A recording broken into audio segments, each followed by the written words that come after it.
Жезелік пен күміс қасқыр. Бұрын ылғи да Шоңқараның диірменіне барушы едік. Бұл жолы Айша: «Ақсайдағы Мағымбек қайнағаның диірменіне барамыз», деді. Неге деп мен сұрамадым. Бірақ бұл сұрақтың көкейімде тұрғанын білген Айша себебін айтты. Шоңқарадағы неміс диірменші қалда деп көп бидайымызды алып қояды. Мағымбек қайнаға көз көрген ғой. Мұртазаны жақсы көруші еді. Бізден қалда алмайтын шығар, деді. Түсінік бере кетейін. Айшаның Мағымбек дегені шынында Сағымбек. Қайнағаның атын тура атамайтын тәртіп бар. Айша сол әдеттен озбайды. Ал қалда дегені диірменшінің ұн тартып бергені үшін алатын ақысы. Дәсері деп отырғаным жарты қаптан жоғары, толы қаптан төмен. Айша қаптың аузын шуда жіппен жуалдыз инемен қос қабаттап тігіп тастаған. Ақ үйдің ақысын алған, аялап алақанға салған бар байлығымыз осы. Сонымен дәсері қап бидайды есектің үстіне жаймалап салып, арқанмен таңып тастап, бісміллә деп жолға шықтық. Біз алыстап кеткенше, Құрмаш пен Батырқай үйдің артынан бізге қарап тұрды. Тіке түстікке тарттық. Ақсайдың аузына сүңгіп барамыз. Бұрынғы даңғыл жол жоқ. Шөп басып кеткен сілемі ғана жатыр. Арт жаққа бұрылып қарасам, едәуір өрлеп кетіппіз. Мың бұлақтың өзі ылдида қалыпты. Әйтпесе төмендегі темір жолға, теріс өзенге қарағанда мың бұлақ та өр ғой. Сөйткен мың бұлақ қазір ылдилап қалды. Ауылдың ең бергі шетінен ағараңдап біздің үй көрінеді. Алыстан ағарып көзге оттай басылады. Қайран менің ақ үйім. Мыңбұлақ пен Ақсай аңғарының арасын төс дейді. Ауылдағылар: «Арпаны биыл төске салдық, малды биыл төске шығардық», деп жатады. Ал сол төсті сіз осындай көктемде көрсеңіз ғой. Сәуірдің ортасы, мамырдың басы. Басқа еш жерде жоқ. Тек біздің Жуалыда ғана өсетін қызғалдақ теңізін кешер едіңіз. Тұқымы бөлек, жаратылысы басқа, арасында алтын түстес сарғалдағы да бар. Күлгін көгі де кездеседі. Әрине, бәрінен де көбі қырмызы қызылы ғой. Қырмызы қызыл қызғалдақ, балалық шақтың жалауы. 1 май мерекесіне қызыл жалау орнына біз десте қызғалдақ алып шығатынбыз. Өзек толы ақ көбелек, көк көбелек, сары көбелек, қызыл көбелек, шұбар көбелек. Бәрі гүлден гүлге секеңдеп, жетісіп ақ жүр. Гүл шырынын солардан қызғанғандай, бал аралары үрей тудыра ызыңдайды. Біздің көгезе құйрығын көтеріп тезек тастап еді, қара қоңыз лезде қаптып кетті. Қызғалдақтары әсіресе өзекке көп шығады. Өзек толы шалғын, жуасы қалың. Мен сол өзекке жүгіріп түсіп, жуа теріп келемін. Бір уысын өзіме қалдырып, бір уысын Айшаға беремін. Біздің жуа да өзгеше. Ауқат десе де болады. Әттең, айран жоқ. Айранға турап жесең, зәйтүн майнына қуырған бөдене етін жегенде боласың. Бөдене демекші, айнала толған бытпылдық. Жоңышқа идәру көтеріліп, бірінші ораққа әні-міне ілінейін деп тұр. Іші толған бөдене.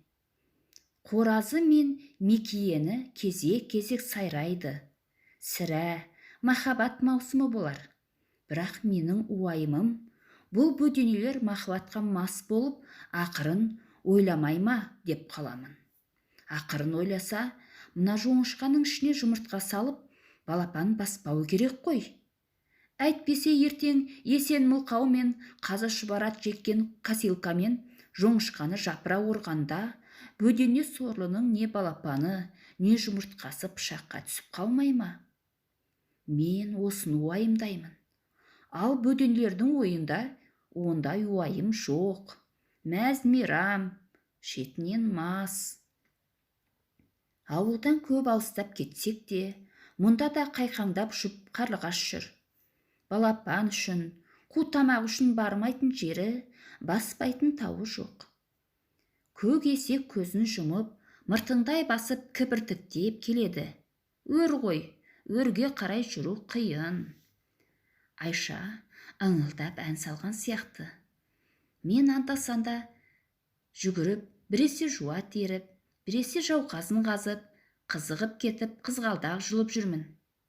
Айша: жауқазынды жұла берме, келесі жылы қызғалдақ шықпай қалады, дейді. Иә, жауқазын тәтті ғой, деймін мен. Барысқан, тәтті болсаң жеп қояды, ащы болсаң түкіріп тастайды, дейді Айша күрсініп. Сонда қандай болу керек? Дәмсіз, сөлсіз болу керек пе? Ара-тұра шағыр тікен кездеседі. Ойлаймын, шағыр тікен сияқты болу керек деп. Мал жоламайды, жеуге жарамайды, ал бірақ дәрі, неше алуан ауруды жұлып түседі. Әдісін Әбіш атам біледі. Не көп, шырыш көп, алқымы уға толы әбжылан сияқты ысқырып тұр. Шырышты да мал жемейді. Сидейіп, сары үлбірек жамылып, сиыр құйрық қаптап кетіпті.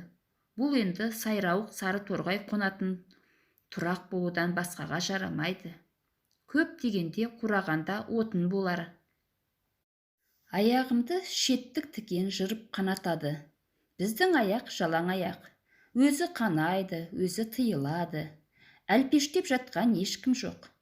Бірақ шеттік тікен ашы, атаңа нәлет. Шеттік тікеннен де өлмейсің. Мұндағы дүлей шошқа тікен ғой. Құдай содан сақтасын.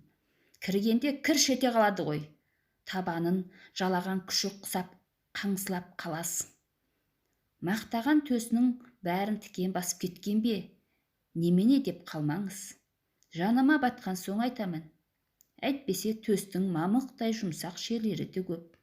Жап-жасыл мүк басқан өзекпен жүріп отырсаң, жаннаттың төрінде жүргенде боласың.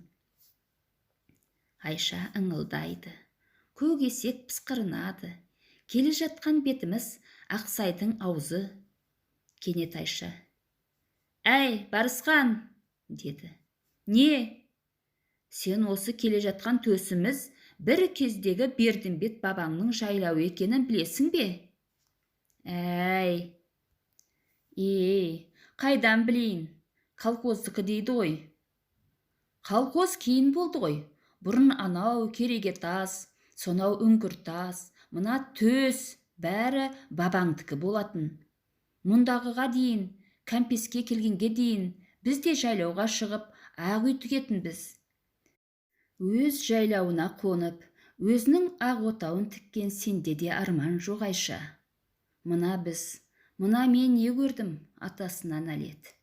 Бір ой келді де, тәубе деді. Тәубе, дедім. Қарн ашқанда жейтін көк шуа бергеніңе тәубе. Көк зеңгір аспан жерге құлап кетпесін деп, тіреуіш қылып қойған Тәңір тауды көрсеткеніңе тәубе. Найзаның ұшындай өткір Манас шыңын көрсеткеніңе тәубе. Айша айтады: осы Манас шыңының төбесінде Манастың күлік атының қазығы бар дейді. Бұл шың қазір үшкір болып тұрғанмен, басына шықсаң жайлау дейді. Жаугершілікте Манас халқын бастап сол шыңға шығып кеткен дейді. Оның бәрін Айша қайдан біледі десем, оған Қырғыздағы Сусар апамыз айтады екен. Сусар апамыз бізге жиен екен. Баяғыда басына 1000 қабаттап күндік салған Сусарды мен көргенмін. Қырғыз келіншектерінің, бәйбішелерінің кимешегі қызық. Жұқа ақ батесті қат-қат қабаттап бастарына орай береді. Аршаған ақ пияздың қабатындай. Манас түстік шығыс жағымызда. Оның бер жағы Көксай. Біздің Бердімбет пен Күнеке ханымнан туған, Гүлдана апамызды алған бай қырғыз Нұралы хан осы Көксайды жайлайды екен. Ақсайды Бердімбет бай жайлайды. Ой, заман-ай десеші. Бай байға құяды, су сайға құяды. Қырғыз бен қазақ байлары солай құдаласқан. Бай мен бай құда болып, араларында жорға жүген. Енді сол байлардан азып тозған ұрпақтарының арасында анда-санда дорба жүреді. Айша осыны айтып, ах дүние деп күрсінгенде, Тәңіртау теңселгендей болады. Заманында жаз жайлауға шығып, ақ отау тіккен Айшада арман жоқ дегенім бекер екен. Айшаның көкірегі толған арман кеудесіне сыймай кетеді. Анда-санда ах дегенде көкірегі қарс айырылып, жанартау атқылап шығады. Жүгіріп кетіп, жуа теріп келген мені Айша ұстап алып, қалтасындағы орамалымен менің аузымды сүртеді. Жуаны жей берсең, екезуің көк нілденіп қалады. Ақсайдың аузына жақындаған сайын тобылғы қалыңдап, ылдидағыдай шипая емес жуандап бара жатыр. Бір түбінің өзі отау орнындай тарбиып, жайылып кеткен. Шіркін, бәкі болса қамшы сап кесіп аларым еді, деп келе жатқан. Мұртазадан қалған күміс сап бәкі бар еді, оны Айша тығып тастаған, ұстатпайды. Қамшы сапқа жарайтын түзу жуан бұтағын сындырып алуға өте қатты, күш жетпейді. Енді қайтсем екен деп келе жатқанда, тарбиған тобылғының түбінен бірдеңе атып тұрып аспанға бірақ ыршығып зыта жөнелді. Жалқын сары алтын ағып өткендей болды. Елік екен. Артынан құлдыраңдап лағы безіп берді. Елік анада жерге барып, танауы желп-желп етіп тоқтап, артына бұрылып лағын күтіп алды. Елік тобылғының түбінен шапшып кеп қалғанда, мен шалқамнан түсе жаздадым. Заты жуас көгесек жалт бұрылып кеткенде үстіндегі қап түсіп қала жаздады. Тағы да болса Айша арқанмен таңып тастаған жақсы болған екен. Құлаған жоқ, сәл ауыңқырап кетті. Сол қапты түзе түсіп, Айшаға септесудің орнына мен әлгі лақ ерткен еліктің соңынан тұра жүгіріппін. Елік жеткізуші еді. Жаңа туған лағының өзі шиырткедей ыршиды. Бір қияқ тасқа оң аяғымның бас бармағы тіреліп, етбетімнен түстім. Айша келіп тұрғызып алды. Оңбай құладым. Әй, сенің де балалығың қалмады-ау, Барысқан. Қасқыр боп кеткенсің бе тегі? Елік саған ұстатушы ме еді? Ұстатпай кетті, дедім. Сәл болмағанда ұстап алатын едім, құлап қалдым. Бас бармағымның тырнағы көгеріп кетіпті. Қанап қалыпты. Айша оны орамалымен таңып жатып. Лағы өссін, кейін ұстайсың, деді. Қайтып, деймін. Не мылтығым жоқ, не атым жоқ, жаяу қайтып ұстаймын. Мойныңа садақ ілесің, ақбоз атқа мінесің. Құмай тазы жаныңда, сондайда дәурен сүресің, деп әндетті Айша. Әлдей айтқан сияқты, сомадай болған мені әлдей бөпем деп жұбатқан түрі. Айша кейде осындай, мерімі түседі, кейде суға салып сабайды. Құдайым, Айшаның көңілін көл қылсын. Қазір көңілі шалқар сияқты.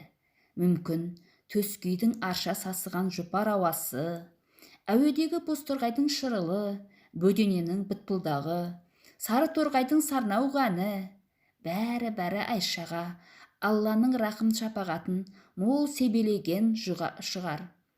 Бұл жолы ұрыспады. Мұндай кәусар ауаны үзіп жұлқып жұтпай, сіміре беру керек, саумал қымыз сияқты. Тау талының түбіне үңілсең, қозықұйрық. Біразын теріп алдым. Қозықұйрық адалы, саңырау құлақ арамы, оны білем, аштық үйреткен. Ақсайдың төріне жақындаған сайын, жер төсенген аласа арша, тікенегіне дейін гүлдеген шығанақ, күрең қызыл тобылғы жиілей түсті. Бәрінен де жаннаттың хош иісі бұрқырайды. Баяғыда Бердімбет бабамыз осы жаз жайлауында қала бермей Мыңбұлаққа неге қыстау салған? Әй, бірақ Мыңбұлақтың да жөні бөлек қой. Аяқ аттаған сайын мөлдір бұлақ атқылап жатқан жерді қайдан табасың? Көк тіреген таулардың ақ қар көк мұз жамылған шыңдары көрінбей кетті. Біз Ақсайдың алқымына тірелдік. Таудың ішіне кіргенде биіктігі білінбейді. Тау алыстаған сайын биіктейді. Қалың бұйра талдың ішінен үй көрінеді. Диірмен осы. Үлкендігі біздің көкесегіміздей алпауыт ала төбет, оның нөкерлері дүреге ит пен бір мәшке қосыла аттандап алдымыздан шықты. Артынша дөңгелек бөркі басында көлкілдеген көк ала сақалды ұзын бойлы кісі көрініп иттерге «Кет!» деп тастады. Диірменші Сағымбек, Мағымбек. Айшаны танып, амандасып, жай сұрасып жатыр. Жақсыдан қалған жәдігер деп менің маңдайымнан иіскеп, басымнан сипап қойды. Ішім жылып қалды. Бірақ диірмені қайда? Диірмен тас дүрсілдемейді. Диірмен тасқа құлаған су сарқырамайды. Шоңқараның диірмені болса гүрсілдеп, дүрсілдеп, алыстан айғайлап тұрар еді. Мынау үндемейді. Айша жағдайды айтып жатыр. Бердімбет пен Мұртазадан қалған ақбоз үйді бастық тартып алып, ақысына мына бір десте бидай берді, деп есектің үстіндегі ала қапты су саусағымен нұқып қойды. Шоңқараның диірменшісі өзі аз бидайдың біразын қалдаға алып қояма деп қорыққаннан, жер шалғайлау болса да, бір күн жұмыстан сұранып, өзіңе келдім қайнаға. Жақсы атасына сәлем берсін деп, мына барысқанды да ертіп келдім. Ой, бәрекелді, сәлемші болсаң, дәу жігіт бол. Алла Құдай аруақтар жары болып, бағың ашылсын шырағым. Аман бол. Тірі жүрсең, әлі алтын аяқтан аш ішерсің, деп Сағымбек атам тағы да мені айналып толғанды. Қуанып қалдым. Сипалағанда ит те жақсы көреді. Мен адамын ғой. Бірақ Сағымбек атам артынша жайсыздау хабар айтты. Айналайын Айша келін-ау, алыстан әдейлеп кергенде, бұл диірмені құрғыр тоқтап тұр ғой. Немене, бұзылып қалды ма? Жоға, бұзылып бәле көрініп пе? Тартатын астық жоқ. Мына көк өзек көктемде ұн тартатын кімде астық бар дейсің? Ылдидағылар сірә да келмейді. Ал мына біздің Сталин жол бар бидайын баяғыда ұн қылып алған. Енді ешкімде дән жоқ. Сонымен диірменді жығып тастадым. Қап, деді Айша кіртиіп. Сонша жерден әуре боп. Біліп тұрмын, шырағым, тарт десең тартып берейін. Менің түгім кетпейді. Қазір суды қайрамын да диірменді жүргізіп беремін. Бірақ өзі аз бидайыңның жартысы диірменнің көмейінде қалып қояды. Оны айдап шығу үшін артынан тағы бірер қап бидай салу керек. Ол жоқ.